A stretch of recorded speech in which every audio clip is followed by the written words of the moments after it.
दोस्तों, बंगाल से मैंने आपको कई बार बताया कि जब एसआईआर शुरू हुई है तो वहां से बड़ी संख्या में रोहिंग्या और बांग्लादेशी भाग रहे हैं और वो भागकर बांग्लादेश जा रहे हैं। बॉर्डर पर बहुत भीड़ लगी है, जहां एक तरफ कभी बीएसएफ और पुलिस उनको खोजती थी कि कहां बांग्लादेशी है, उनको पकड़ा जाए, फिर डिपोर्ट किया जाए, डिटेंशन सेंटर में या जेल में डाला जाए। लेकिन अब दृश्य कुछ और दिखाई दे रहा है। खास तौर पे अगर मैं बांग्लादेश बॉर्डर की बात करूं तो बांग्लादेश और वेस्ट बंगाल बॉर्डर पर बड़ी संख्या में घुसपैठिए भागते हुए दिखाई दे रहे हैं। रात हो या दिन अपने आप बोरा उठाकर भागते दिखाई दे रहे हैं। तो आपके मन में ये सवाल आ रहा होगा कि आखिरकार एसआईआर तो वोटर लिस्ट का हो रहा है, वोट डालने का अधिकार केवल इनका छिनेगा, तो ये जो घुसपैठ करके आए हुए हैं आखिरकार ये भाग क्यों रहे हैं? दूसरी तरफ ये खबर आई थी कि बीएसएफ ताबड़तोड़ एक्शन ले रही है। ये भी खबर मैंने आपको दी थी कि बीएसएफ ने अभी तक 10,000 से अधिक ऐसे लोगों को गिरफ्तार किया है, डिटेंशन सेंटर और जेल में डाला है, जो बिना दस्तावेज के यहाँ घुसपैठ करके आए थे। तो ये भी एक सवाल आपके मन में आ रहा होगा कि आखिरकार बीएसएफ इन्हें पकड़ क्यों रही है जब ये खुद ही भाग रहे हैं, खुद ही जा रहे हैं। ऐसे में बॉर्डर पार करते समय इनको अपने देश जाने दें, यही तो हमारी समस्या है। और अगर समस्या समाधान हो रही है तो बीएसएफ इनको पकड़ के जेल में क्यों डाल रही है?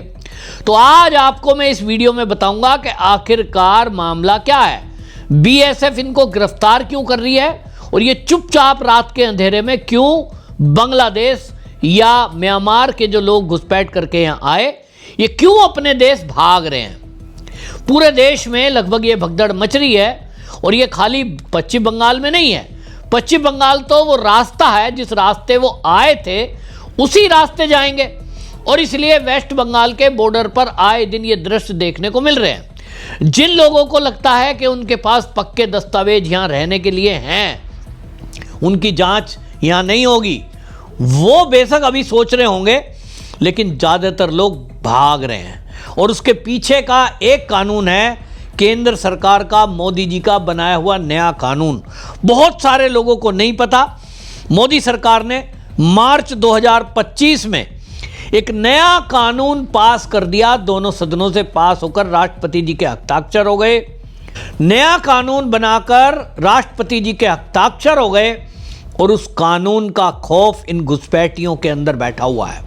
असल में मैं आपको बताऊं, एक नया एक्ट आया 2025 में। मोदी सरकार ने यह विचार किया कि इस देश में अगर एनआरसी करते हैं उसका विरोध हो जाता है, तो एक नया कानून ले आए और उसको पूरे देश में अब इम्प्लीमेंट होगा, क्योंकि केंद्र में वो पास हो चुका है, दोनों सदनों से पास हुआ, राष्ट्रपति जी के हस्ताक्षर हो गए।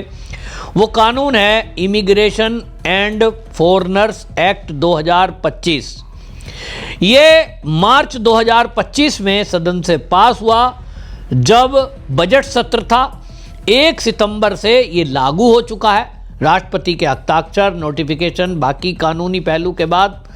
और इस कानून में सीधा सीधा ये कानून है कि जो भी कोई बिना वैध पासपोर्ट या वीजा के इस देश में पाया गया, 5 साल की जेल और 5 लाख रुपए जुर्माना होगा।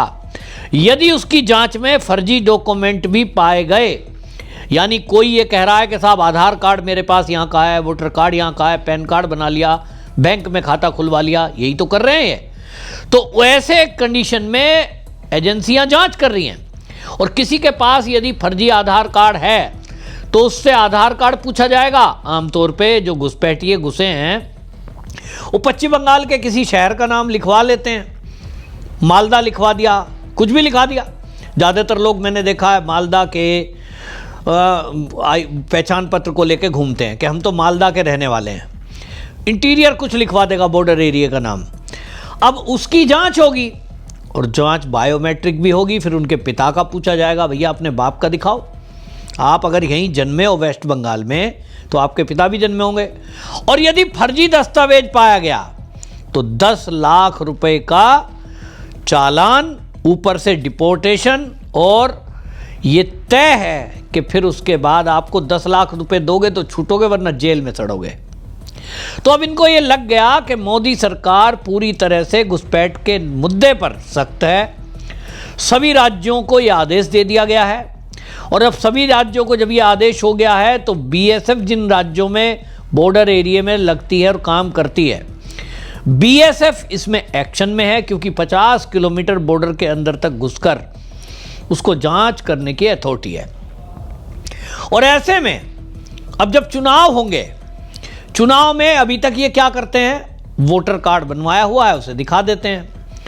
तो जब नोटिफिकेशन एसआईआर का जारी हो जाता है तो पुराने जो वोटर कार्ड हैं, हमारे पास भी है, हमारा उत्तर प्रदेश में भी एसआईआर शुरू हो गया है, तो कानूनन वो जो पुराना वाला वोटर कार्ड है वो हो गया कैंसिल, उसकी कोई वैल्यू नहीं है। और अब नया बनेगा। बेशक मेरा पहला भी वोट था, मेरा 2003 में भी एसआईआर में वोट था, लेकिन नया, और अब उसकी इस साल की डेट पढ़कर नया जारी किया हुआ पहचान पत्र मेरे पास वोटर कार्ड आएगा। सारे दस्तावेज देखे जाएंगे, आधार कार्ड देखा जाएगा, मेरे पिता का रिकॉर्ड देखा जाएगा। यदि मेरे पिता का भी वोटर लिस्ट में नाम 2003 में मिल गया है, मेरा मिल गया, तो ही मुझे नया वोटर कार्ड जारी होगा।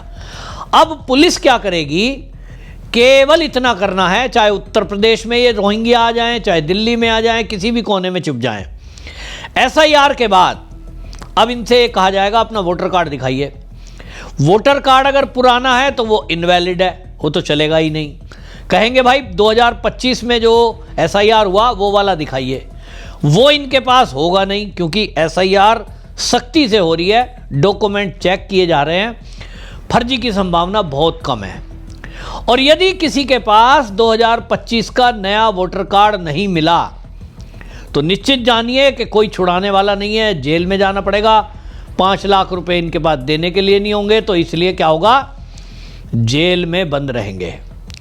और सजा पूरी होने के बाद डिपोर्ट कब किया जाएगा, सजा पूरी होने के बाद। तो भैया सजा पूरी होने तक इनसे पूरी मेहनत कराई जाएगी, बंद रहेंगे, बायोमेट्रिक इनकी पहचान की जाएगी। और ये भी हो सकता है अब नया कानून बन जाए, और अभी भी है, कि अगर कोई घुसपैठिया बॉर्डर एरिया में घुस रहा है, बीएसएफ को यह आदेश है कि पहले चुनौती दो, नहीं मानता है सीधी गोली मार दो। तो भाई इनको पता लग गया कि अब जो केंद्र सरकार है, मोदी सरकार, वो सख्त हो चुकी। अभी तक जितनी घुसपैठ हो गई सो हो गई, अब आगे या पीछे गोली लगेगी। तो एक तरफ जेल और एक तरफ गोली, दोनों कोई लेना नहीं चाहता, और इसीलिए अपने आप बोरिया बिस्तर उठाकर ये भाग रहे हैं। ममता बनर्जी इन्हें रोकने की कोशिश कर रही है, मैं एक भी नाम कटने नहीं दूंगी, ऐसा कैसे हो जाएगा, हम एसआईआर नहीं होने देंगे, वो कुछ भी कहे। लेकिन अब बड़े पैमाने पर, मैंने आपको पहले भी बताया, फर्जी जिनके वो आधार कार्ड थे वो कैंसिल कर दिए गए हैं, वो भी नाली में तालाब में पड़े मिल रहे हैं। वोटर कार्ड फर्जी हो ही गए, रद्द हो गए नोटिफिकेशन जारी होने के बाद, वो आपको कार्यालय में जमा मिलेंगे, उनकी कोई वैल्यू नहीं है। और इसलिए वो सब अब जो है तालाब में, नाले में ऐसे पड़े हुए मिलेंगे। जो पूरा एक नेक्सस चलता था, पूरे ग्रोह थे जो फर्जी Aadhaar card, voter card, PAN card, तीनों चीज़ बनवा देते थे, अब नहीं मिलेंगे। और इसीलिए अब भगदड़ जो मची है, ममता बनर्जी उससे बौखलाई है। उनको दिख गया कि अगर 1 करोड़ उनका जो फर्जी मतदाता था, वोटर लिस्ट में नाम था, एक्चुअल में वो आदमी थे नहीं, या तो घुसपैठिए थे, या तो मर गए, या तो ट्रांसफ़र हो गए। अब सोचिए 1 करोड़ नाम कटेगा तो ममता बनर्जी कहाँ टिकेगी, निश्चित रूप से सत्ता में वापसी नहीं होगी। बिहार जैसा हाल तो नहीं होने का है, क्योंकि बिहार में तो बिल्कुल ही वो 25 पे आके अटक गए, 25 भी नहीं आए। ममता बनर्जी का अपना एक कार्डर बेस है, वामपंथी क्योंकि मिले हैं, कांग्रेस मिले हैं, तो वो कुल मिला के वामपंथियों की वोट, कांग्रेस की वोट, घुसपैठियों की वोट, कट्टरपंथियों की वोट मिलाकर 51 सीट ममता बनर्जी ले आएगी। लेकिन मेरा उम्मीद ये है कि ममता बनर्जी 50 से आगे सीट नहीं ला पाएगी। पश्चिम बंगाल में भारतीय जनता पार्टी की पूर्ण बहुमत की सरकार अपने दम पर इसीलिए बनने जा रही है, और इसीलिए ममता बनर्जी हाथ पैर पटक रही हैं, किसी तरह इस एसआईआर को रुकवा दिया जाए। अब कांग्रेस दिल्ली में रैली कर रही है, वो कोर्ट में जाके देख चुके हैं, होना कुछ नहीं है, केवल दंगा फसाद करके चुनाव जीतने की कोशिश है, जिस पर भी चुनाव आयोग कह चुका कि अगर ज़्यादा बवाल करोगे तो राष्ट्रपति शासन लगना तय मानिए। आपकी क्या राय है, कमेंट जरूर लिखें, वीडियो शेयर करें। वंदे मातरम।